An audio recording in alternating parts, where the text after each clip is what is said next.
100 rated chess. But you are a 100 rated player. If you can blunder your queen, you must.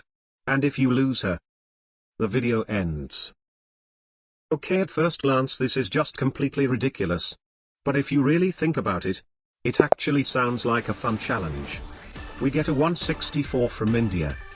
Okay, so the most obvious idea is that I should totally not even push any pawns near my queen. Keeping her imprisoned in the basement is the only way she cannot be seen by anyone else. b3. The c, d and e pawn won't be moved unless there is a dire situation that really requires them to move. e5. Bishop b2. Queen g5. Okay, that looks pretty scary, but he actually only wants to defend his e-pawn. Nothing too crazy. g3, continuing my own development. Queen f6. Okay, the last move was a mouse slip then. All good. Bishop g2. I'll say this is quite a peaceful game for a peaceful day. Bishop c5. Aha. That threatens a scholar's checkmate, but if I just go knight f3 like a normal person, in the future there may be bishop g4, bishop takes f3, which then forces me to push the e-pawn to blunder my queen along with the video. This is one of those situations that a normal development move can actually create an absolute disaster. Therefore, knight h3 instead. As long as it is physically impossible for me to blunder my queen, this game is totally under my control.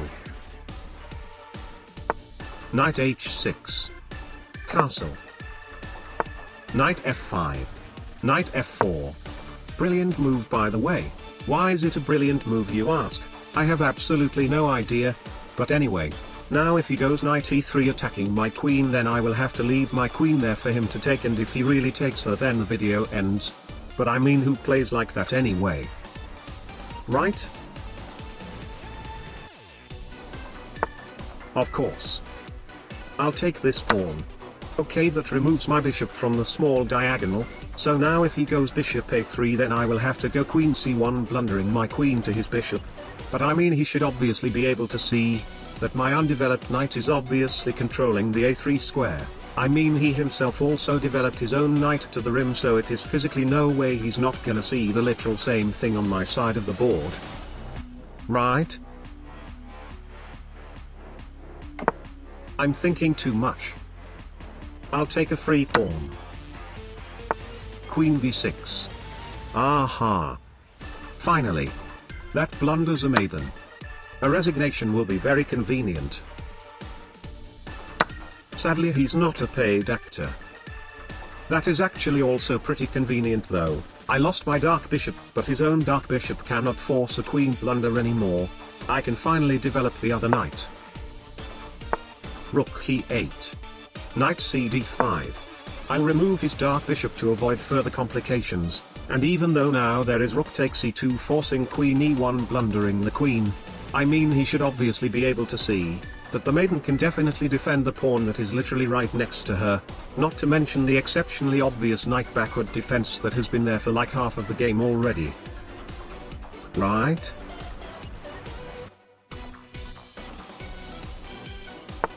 Of course. Bishop a3 is now officially a threat. a3. I mean, technically he can still go bishop a3, but once again he should be able to see that my rook is obviously controlling the square as well as defending the pawn. There is nothing more obvious than the a-pawn is defended by the rook on the a-file. Right? I never had any doubts. That blunders a rook. Knight c7. In no world do you go rook takes c2 desperado here. There is absolutely no need for a desperado just because you got forked. Yes. That attacks my rook, but I need to be careful, because rook a2 is actually allowing my own queen to a1 blundering the queen next move. Therefore, rook b1 is kinda forced. I mean, now bishop b2 is forcing queen c1 blundering the woman. But who plays like that anyway? Right? Of course he sees everything. That blunders a rook. Bishop takes f2 check. Aha. Now there is queen e1 blundering the queen, but unfortunately I physically cannot make that move due to the global chess rules. I didn't make those rules, by the way. Therefore this is a free move. Rook takes f2. Ha! The only thing he has left is a horsey.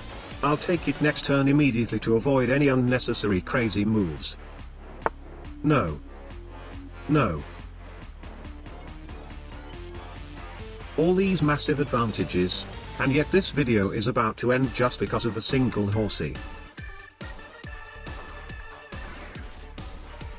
Okay, I have to leave my queen there for him to take, but it may still be fine. The video only ends if he really takes the woman. A check here looks cool, but I'll say it violates the rule as the check is not a queen blunder anymore. I don't have many choices here. The tunnel vision tactic.